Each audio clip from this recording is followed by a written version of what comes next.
Hi guys, for today's video ay mag-update uli ako sa aking bukol. As I said nung last December 2024 second week na nag-trigger uli yung bukol ko for the 5th time. Ang dami ko nang napagdaanan nito guys. Nagsimula ito nung 2003. I am 29 years old in that time. According sa mga sabi-sabi at sa research, mostly nakukuha ang sakit na ito, breast cancer, bukol, or cyst, or whatever. Nakukuha ito sa inheritance, hormonal imbalance, at saka lifestyle. Itong sa akin ay, sa palagay ko ay inheritance kasi yung mama ko meron ding cyst noon. Naalala ko, naoperahan din siya ng cyst dito. Hindi sa suso dito. At saka, I think, hormonal imbalance kasi hindi nga ako nagkaanak. At sa tingin ko din, nakukuha ko ito dahil sa lifestyle ko noon. At ngayon guys, nag-trigger na naman siya uli for the 5th time. Naalala ko kasi guys, nung September 2024 until December, madalas akong kumakain ng pinya. As I know na ang pinya is anti-cancer. Ang nakakasama siguro doon kasi inaaraw-araw ko yung pinya, which is may acid ang pinya. Tapos guys, nung October 2024, napansin ko unti-unti namamanhid yung shoulder ko. Saka dito kamay ko. Ito lang left side. Ito lang naman ang namamanhid. Hindi ko lang pinansin kasi akala ko panuhot lang. Hanggang sa nagtagal, palipat-lipat na yung sakit. Meron minsan dito, tapos dito sa likod, tapos dito na naman sa may pulso. Nagtaka talaga ako bakit palipat-lipat. Kung dala sa bukol ko yun, bakit palipat-lipat? Yun ang sa palagay ko. Tapos sabi ng friend ko, wag mong ipahilot, baka ano lang yun, wag mong ipahilot. Pero hindi ako guys, pinahilot ko. Sa palagay ko yun ang nakakasama kasi after a week na nagpahilot ako, mas lalo siyang sumakit. Madalas na sumakit yung likod ko, tapos napansin ko unti-unti lumalaki ang bukol ko. Parang na-destroy yata yung ugat ng bukol ko dahil sa paghilot. Sabi ng naghilot sa akin, meron daw ugat na parang na-disalign dito. Tapos ang sakit talaga, iniikot-ikot niya yung kamay ko. Alam nyo guys, mas lalong sumasakit ang kamay ko dito after na nagpahilot ako. Tapos naman ako ng atis, nagtapal ako dito ng atis dito. Tapos naghugas din ako ng gabon, pero huli na, napahilot ko na. Alam nyo guys, mas lalong lumala. Hindi na ako makalak ng aking bra.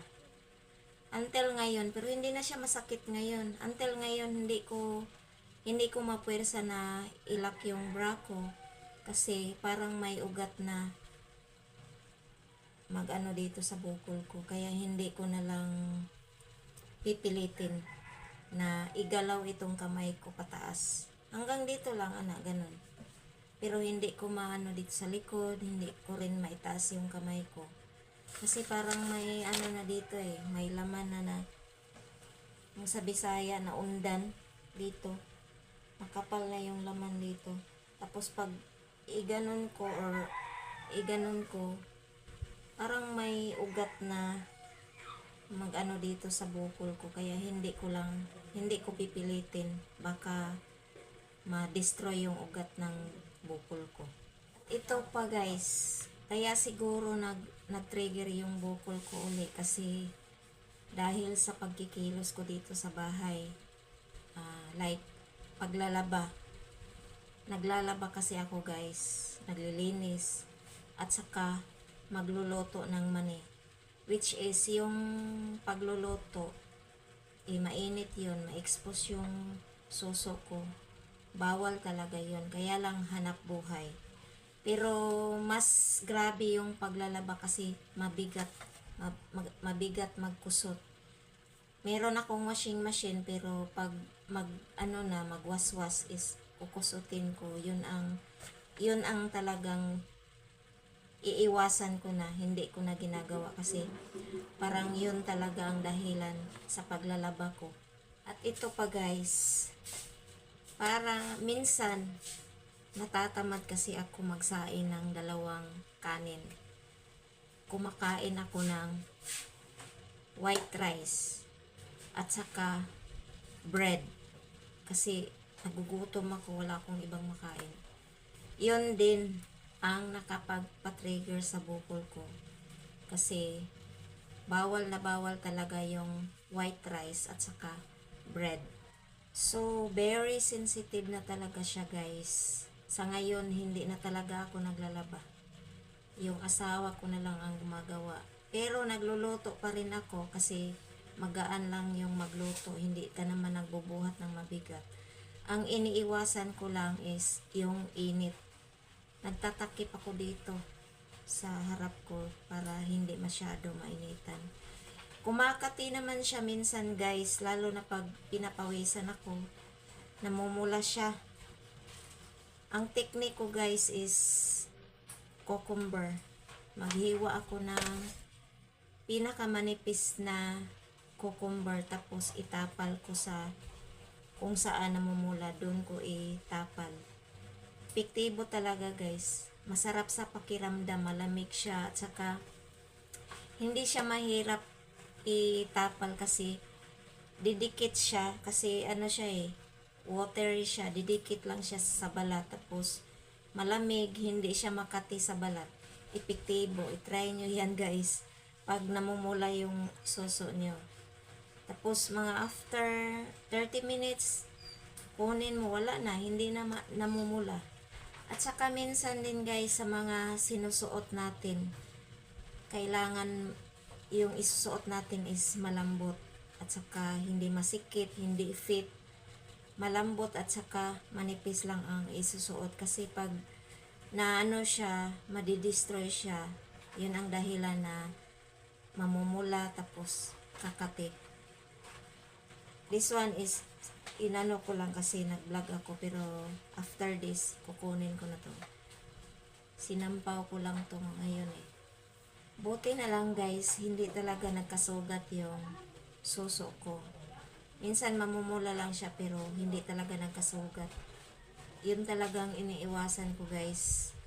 Kasi mas delikado pag masugatan na siya, magiging komplikado na siya. Tulad ng iba na nasugatan, hindi na talaga gumaling. As of now guys, medyo paunti-unti na siyang pumupa yung laki niya. Tsaka hindi na masakit yung likod ko. Makahiga na ako uli ng guys, flat.